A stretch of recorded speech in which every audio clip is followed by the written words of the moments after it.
में जिस तरीके के पार्षद गए हैं उसमें कुछ को मैं जानता हूं। ये पुराने व्यवसायी लोग हैं, ये कोई आप माने कि कोई जननेता हैं, बड़े धर्म कर्म के लोग हैं तो नहीं है। जब ये आम आदमी पार्टी में गए थे तो आम आदमी पार्टी का ऐसा चरित्र था कि इनको सूट करती थी।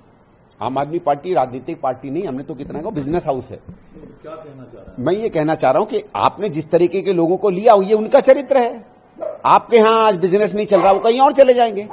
तो आप ये नहीं कह सकते कि किसी ने धमकी दी है।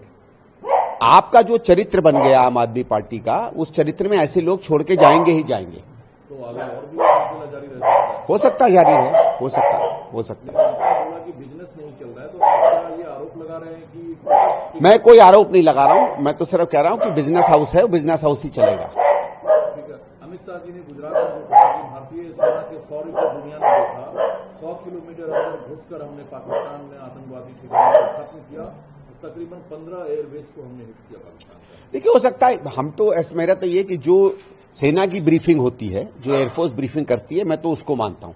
जो अभी तक उन्होंने बताया है उसको मैं मान रहा हूं। और लास्ट प्रेस कॉन्फ्रेंस में उन्होंने ये भी कहा था कि अभी ऑपरेशन सिंदूर चल रहा है, जब खत्म हो जाएगा तो हम पूरी जानकारी देंगे। तो हम इंतजार करेंगे जब सेना जानकारी देगी। शरद पवार ने कहा है कि जब मनमोहन सिंह सरकार में मैं मंत्री था, जब PMLA एक्ट बनाया जा रहा था, तो मैंने विरोध किया था कि ये ना बनाया जाए, इसका आगे दुरुपयोग होगा। चिदम्बरम जी बना रहे थे, वही चिदम्बरम इसी कानून के दुरुपयोग में जेल गए। जब हमारी सरकार राज्य से लेकर केंद्र तक आएगी तो वो इसमें संशोधन की बात कर रहे हैं। नहीं, ठीक है। देखिए, PMLA जहां तक मुझे याद है पास तो हुआ था अटल जी की सरकार में, हमने उसको नोटिफाई किया था। हम लोग में से भी कई लोग ऐसे हैं जो कहते हैं कि ये एक्ट को नहीं होना चाहिए था, चिदम्बरम साहब की औरों का जो भी मंशा रही हो। लेकिन मैं एक और चीज बताऊं, आदमी जब कोई कानून लाता है तो उसके सदुपयोग को सोच के लाता है। ये हम नहीं मानते हैं कि उसका दुरुपयोग होगा या अब्यूज होगा या गलत इस्तेमाल होगा। हम मानते हैं कि सरकार है, कभी कभार सरकार थोड़ा बहुत 19-20 करती है। भाई, अगर आप किसी सैनिक के हाथ में, किसी पुलिस वाले के हाथ में बंदूक देते हैं, और किसी दिन कोई न कोई ऐसे पुलिस वाले हैं जो कभी थोड़ा सा दिमाग खराब हो जाता है, कुछ हो जाता है, जिन्होंने याद है एक बार ट्रेन में जाके गोली वोली मार, इसका ये मतलब थोड़ी कि आप बंदूक उसको नहीं दें। आप किसी कारण से सिपाही के हाथ में या किसी के हाथ में लाठी देते हैं, कभी उसका अगर दुरुपयोग हो जाता है तो फिर काम ये करना चाहिए, जैसे शरद पवार जी ने कहा कि उसमें आप इंप्रूवमेंट करिए। आप कह रहे हैं गलत हाथ में कानून है फिर अभी। अब आप जो समझ लीजिए उसको, आप उसको जैसा समझना चाहे समझ लीजिए।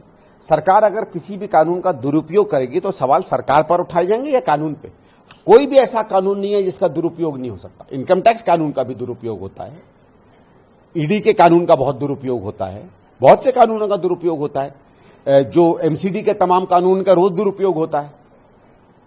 पर क्या दुरुपयोग के कारण कानून ही खराब है, या कानून में अगर कोई गलतियां हैं तो उसको सुधारिए आप।